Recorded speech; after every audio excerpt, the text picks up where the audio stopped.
Shameless plug incoming. Today's episode is brought to you by the book Everyone is a Sinner But Me. Available now at Amazon.com and BarnesandNoble.com.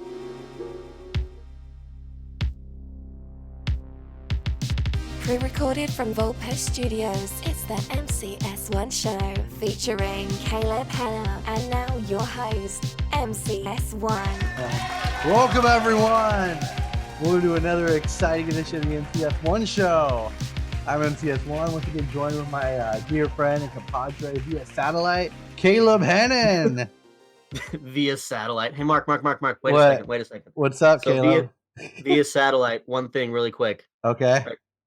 Are you listening? Yes, I'm listening, Caleb. Fuck! Honestly, when it was recording, it cut out like halfway through. Are you serious? Yes, which is hilarious. It's like the show itself is trying to censor you.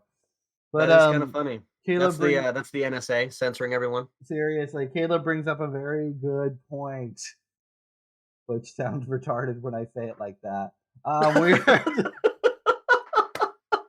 He said the F word. That's a very good point. That Caleb kid speaks from his heart.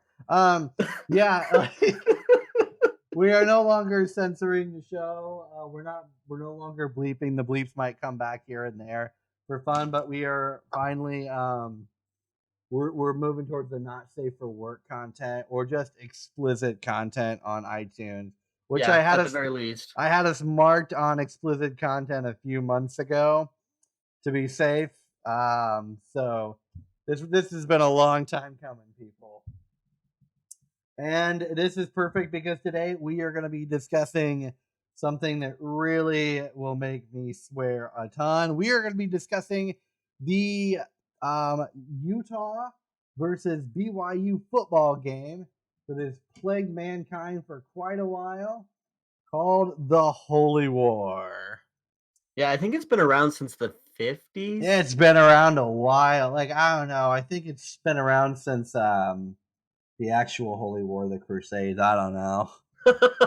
The Crusades and the actual Holy War were named after BYU and University of Utah fighting in football, not the other way around. Oh, wow. Actually, okay. So I just used my good friend Google to just look this up really quick. Uh-huh. And actually, they have been playing the game since 1922. Oh my. Yeah. Back when the Great Depression almost hit. I mean, yeah, no, that's some crazy stuff. A really long time. So though I mean that's when it was really the Holy War, but the very first meeting was 1896. Really? Yeah. That goes way back. Like this dates back to the 1800s. See, I mean, yeah. No, here's the fun part. Here's the fun. Utah won that one too. Oh boy. So also, if you are a BYU fan listening to this show, which I'm not gonna lie, there's probably I'm gonna guess there's a couple. I know of a few. You're probably not gonna want to listen to this show. Just preferencing. I mean, fair warning, we're going to do the thing we always do. Dog on Provo, but specifically BYU. Well, obviously. Yeah, I mean, the other day someone was talking to me and they're like, don't you have anything better to do than complain about Provo? And I was just like, no. Do you? Like, seriously, what does else? Anyone? Yeah, I know. Seriously, does anyone? Like, what? You think I got a life outside of that? Come on. Come on, guys. I literally wrote the book on complaining about Provo. Yeah, like that was literally the thing that. Yes, go buy my book. So, let's get into this Holy War. So, for those who aren't from Happy Valley, Utah, this thing's been going on a while, as we mentioned, but over the years, it's like escalated. And it's been like a steady escalation, but it's like the stakes are so high every year. Like, holy cow, it is just nuts. Oh yeah, it's crazy. And my favorite part every year that this happens, and since I don't live in Provo, I don't see this as much, except on the social media, the Facebook.com, and it's always my favorite thing to see is a BYU kid talking smack on University of Utah, and how BYU's gonna stomp him into the ground and totally take him down this year. And this is gonna be the year for the great comeback or whatever. And obviously never happens, but it's great because I get like updates from the big game as it's happening, like bad call on refs, all this other stuff, and all this just as Joe Rogan so eloquently puts it, recreational outrage. And Go Joe. yeah, I know, what a great guy. And that's what this is like every time for the BYU kids. They always have being recreationally outraged when BYU starts losing, and then eventually when they lose the game.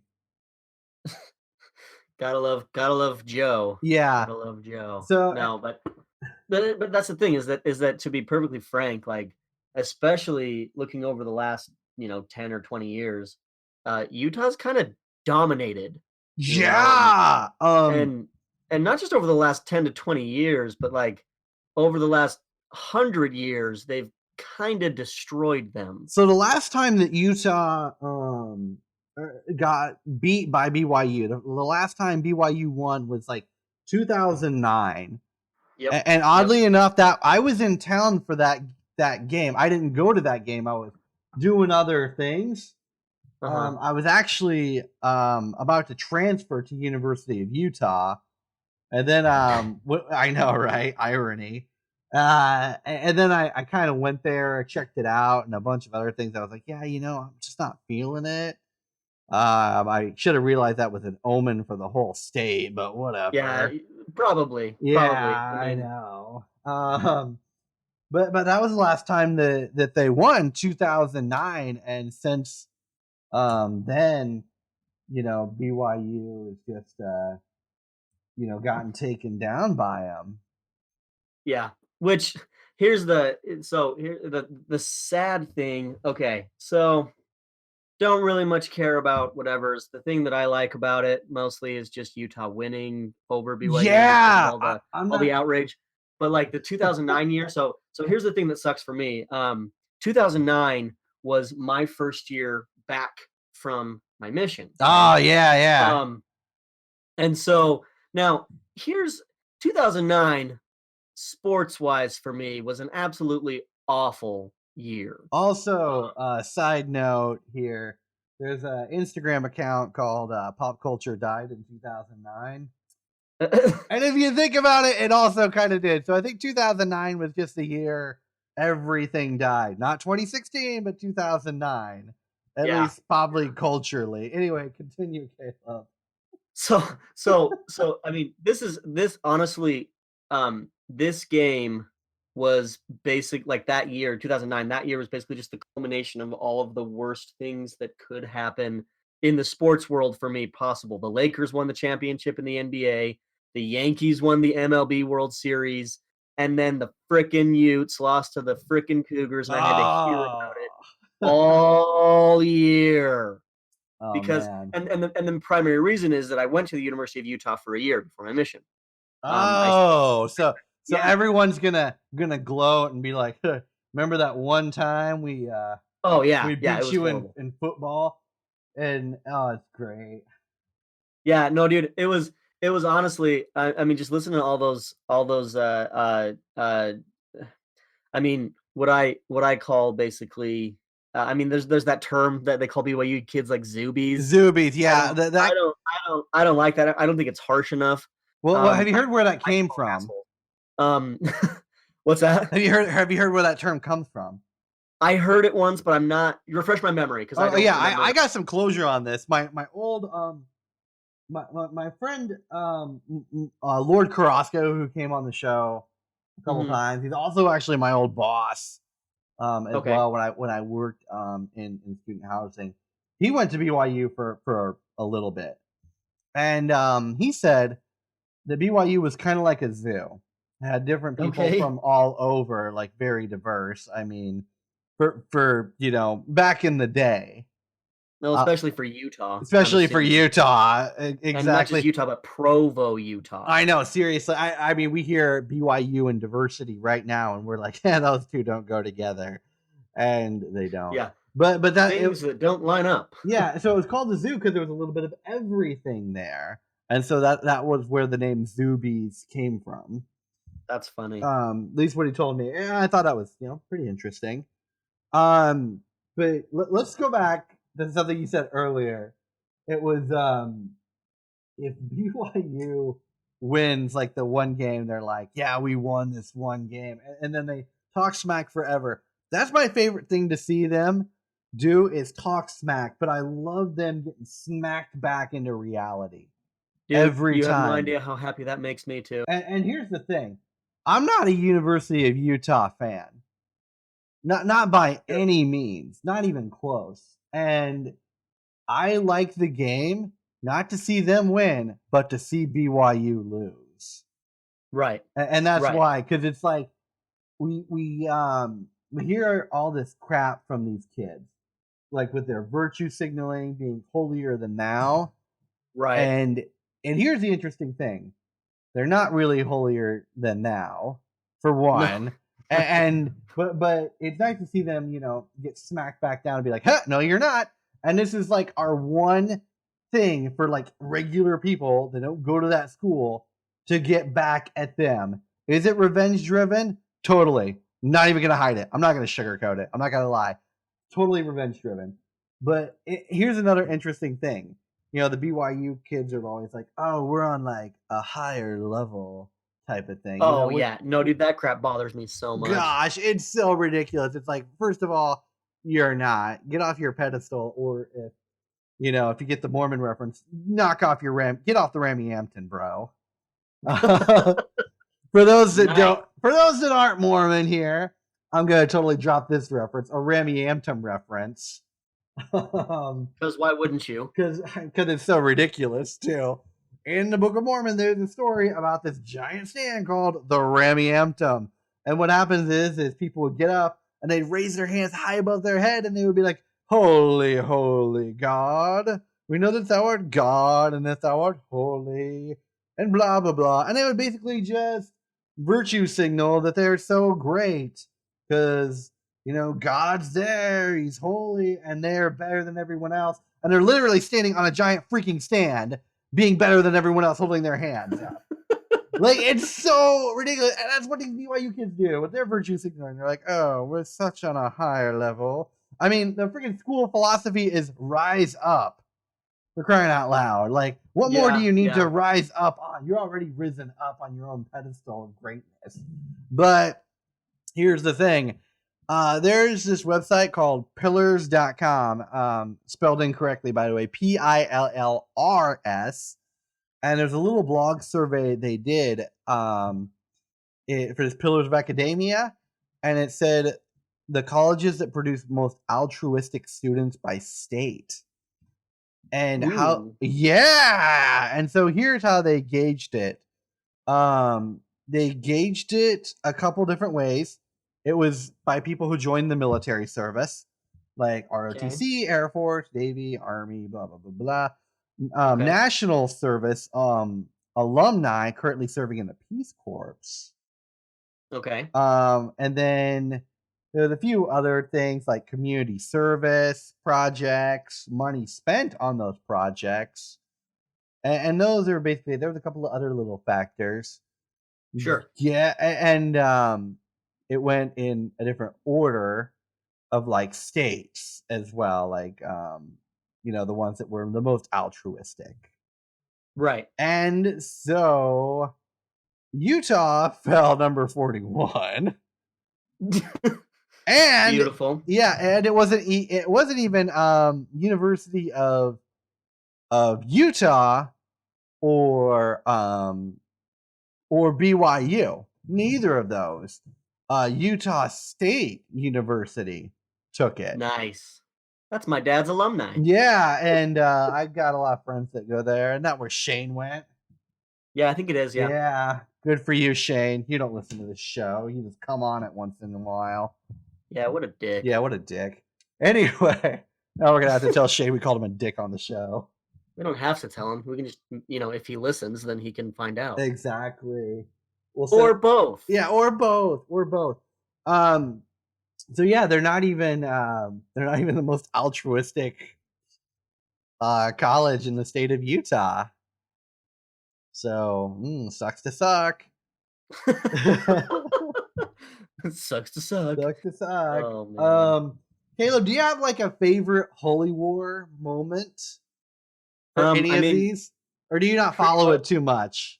Pretty much just every year that Utah wins. But no, I do have a favorite thing that that I do like to mention to people sometimes.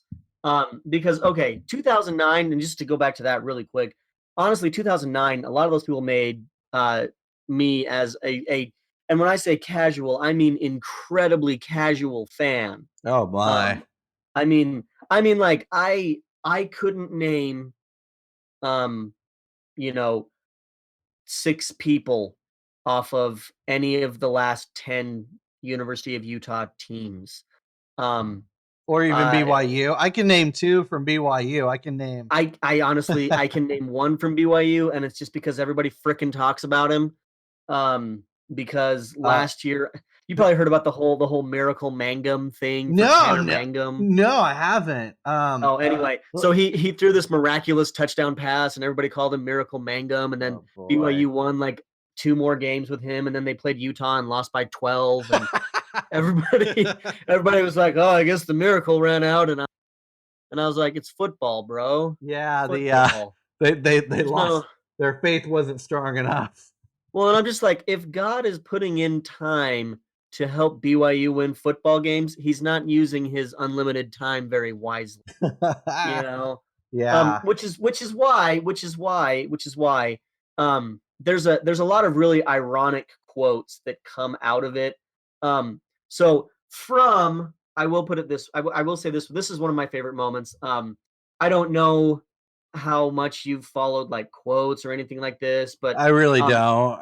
But Austin Collie back in 2007.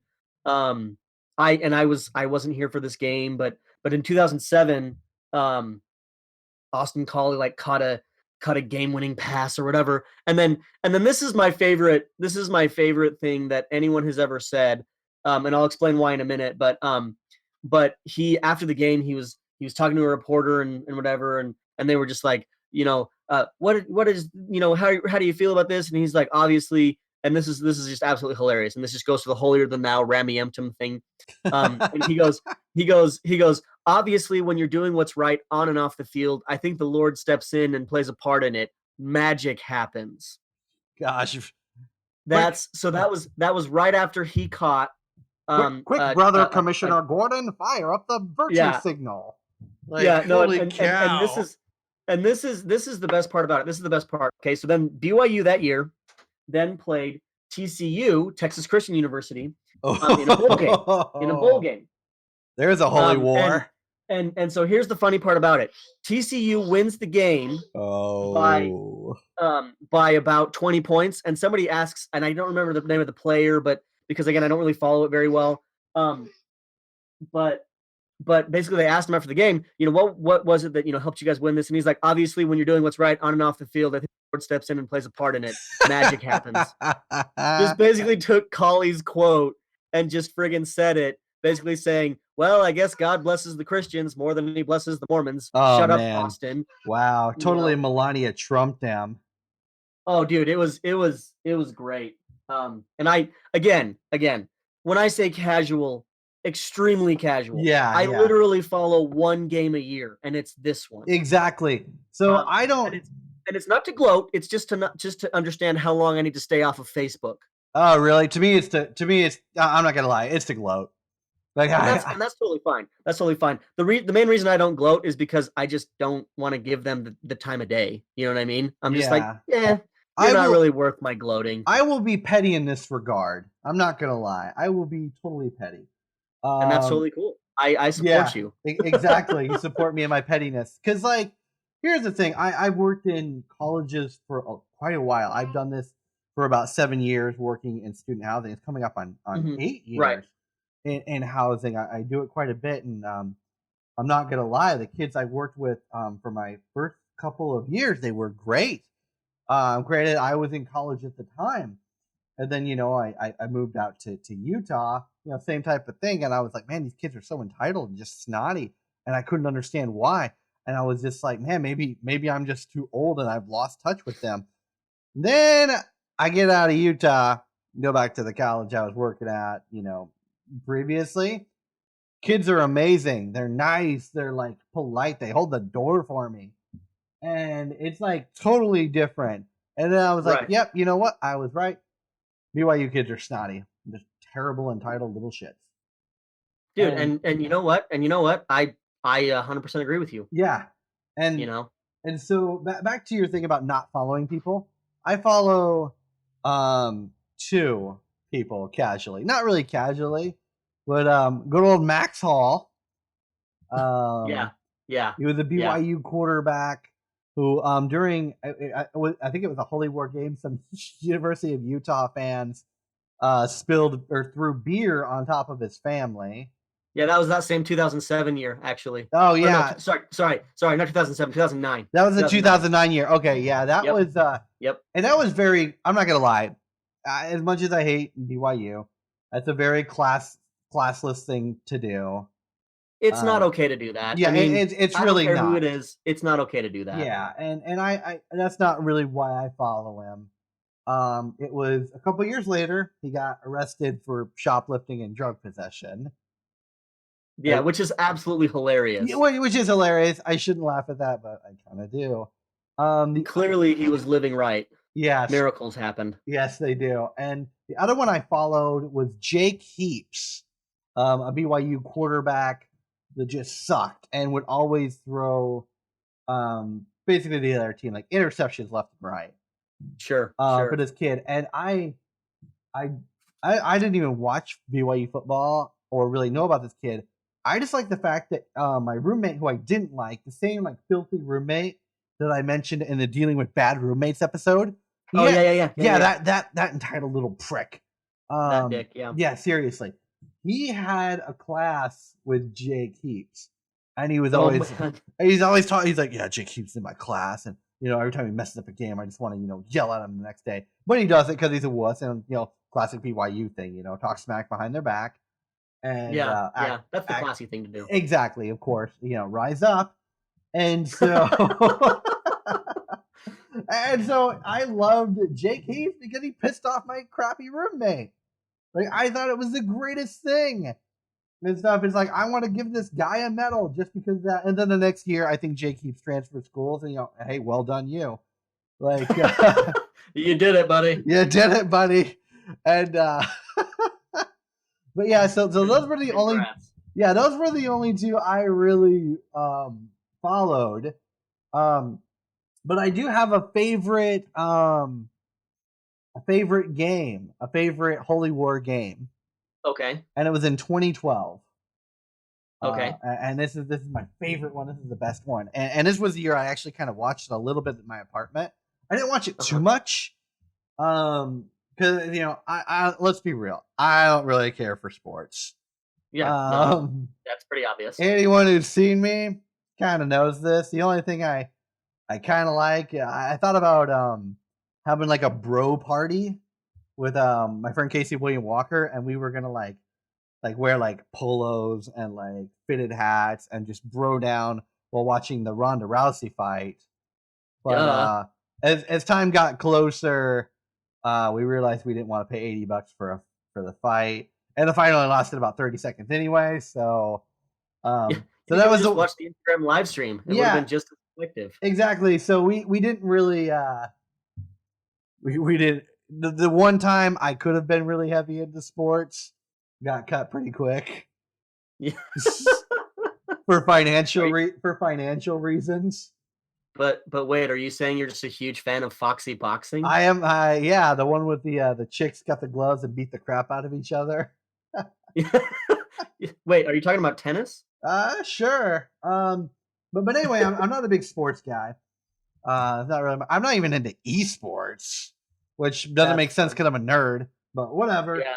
Um, and so this game was going on. I heard people around my apartment cheering and booing. I'm just like, what's going on? And so there was this kid. This kid's a total jerk.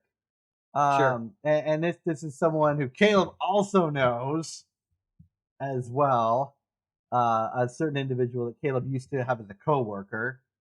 Oh yes. Oh no, not this clown. Yeah, this clown. And so this clown, um, he just loves to talk smack. And this was the guy who was. This was the election year because it was 2012, and it was all Romney's gonna stomp Obama. He's gonna win. And me living in Utah, I believed it because everyone around me is Romney. Because he was Mormon, and everyone was totally on that bandwagon.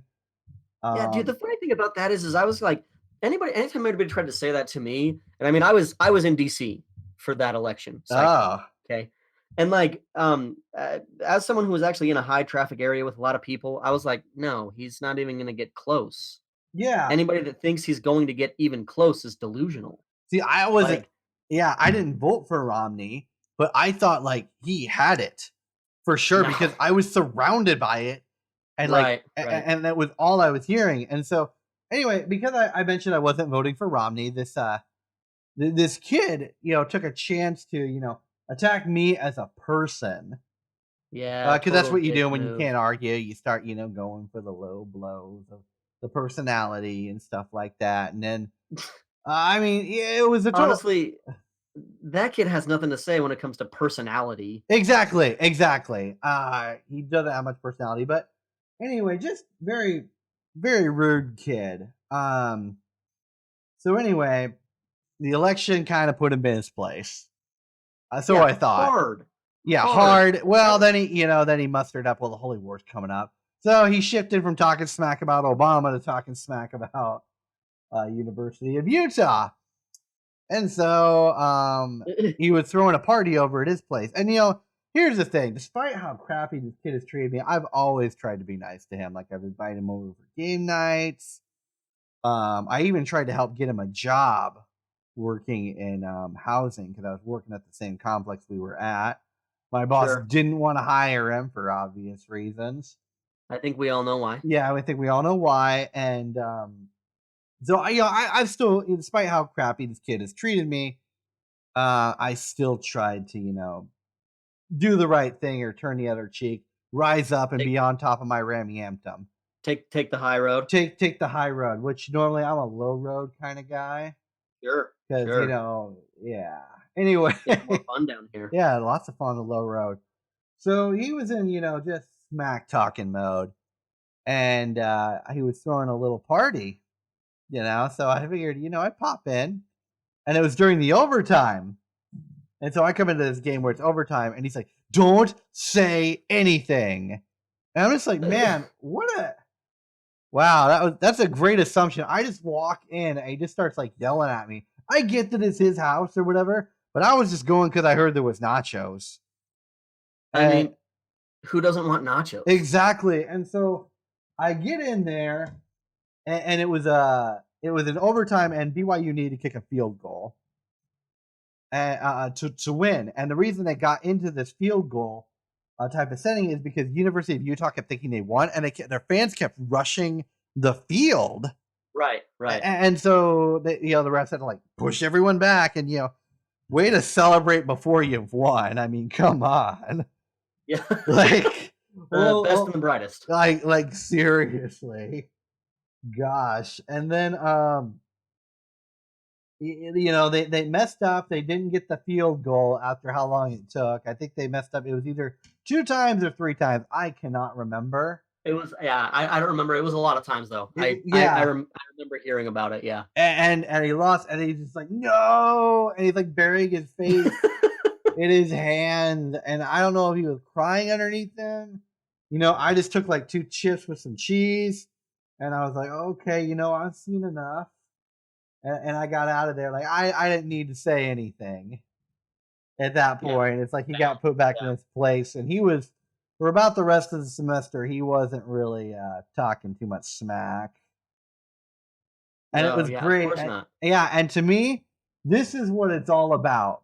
It's not about the actual game. It's not about University of Utah winning at all. It's about BYU losing. Yeah. As bad as that sounds. Who cares, man? That's the only reason I care about it. Yeah, And and because it just puts the BYU kids in their place for quite a while, and it's nice. The virtue signal goes quite dim right after they lose the Holy War. yeah, and to talk about this same kid too, 2015. So they weren't supposed to actually have a game in 2015, but they actually ended up both going to the Vegas Bowl Oh my! that year. And going into it, this same kid just at work the day before was just like, "Oh yeah, totally gonna BYU He stomp on does them." it every time, no You matter know, what. and Like whoever his team is, whether it's Rom yeah, Dog well, or and the funny thing BYU. for me is that Utah was ranked pretty much the whole year, and I only knew that because my boss at the time, who I also hate, um, we'll get into that some other time maybe. Yeah. But he was a huge fan of Utah, and he would always be like, "Oh, they're ranked, and BYU's not even ranked." But he would always say this stuff. And here's the thing: because I worked in Utah Valley, Yeah. he would always say this stuff like under his breath because he didn't want to like. Because he had to. And that's the thing. That's what's so funny about it. And anyway, so then that game, I literally only watched not watched, I should say followed on my phone briefly the first quarter. And at the end of the first quarter, Utah was up 35-0. Oh man. And I was like, yeah, I'm good. I'm gonna tune out. Don't care. I'm pretty sure that they got, that Utah's gonna win the game, and then I can just have a nice relaxing time at work for the week. And to be fair, BYU came back and made it at least a semi-close game. Yeah, and then they're good he at was pushing just it towards the end. sure. It's And I not mean, a the lot of final their games, execution just sucks. yeah. Well, and a lot of the games are actually really close. Like I'm looking at a list of all the games, and there are a few blowouts. But for the most part, the games are decided by like 10 points or less, which in football is pretty close, because of the whole 7 points and 3 points are kind of how you score or whatever. But like, um, eh, when I went back on Monday, like his face was still puffy. And I was like, Really? Oh man. does he have allergies, or is he literally still crying about this? Oh man. And it Little was column like, A, little column B. I mean, yeah, probably, but I mean that game was in December. What allergies is he gonna have? Is he allergic to snow, or maybe he's just allergic to sadness? oh, I'm allergic to sadness. Not even depression, just sadness. Just allergic to being sad. Like Yeah. I saw a movie that made me cry, and now I'm having an allergic reaction. Gosh. I Man. believe we call that pussitis. Anyways, that's our show. I want to thank Caleb for coming on, talking about the Holy War. Of course. Yeah, check out my the blog post on this at mcs1.me or the mcs1show.com. Goes directly to there. Also, if you've enjoyed me and Caleb dogging on Happy Valley, I wrote a book about it called Everyone is a Sinner But Me. Go buy a copy. It's on Kindle now too. So Ooh, I know getting digital. I know it's getting digital. I'm working on an audiobook version. But is it on AOL though? Because that's what I use. No, it's not. But if it did, I'm not sure what keyword I would have for it. Sinner? Maybe. I don't know. I feel like that would go to like, I don't know, the Church of Satan or something weird. Who knows? Fair enough. Anyway, oh, Church of Satan. Anyway, that's our show. I want to thank Caleb for coming on. And until next time, take care of yourselves and each other. Peace. Thank you for listening to the MCS1 Show. For bi-weekly episodes on society and counterculture, subscribe on iTunes, Google Play, or Stitcher. For regular updates, show notes, and links, head to the MCS1show.com or search AOL keyword MCS1.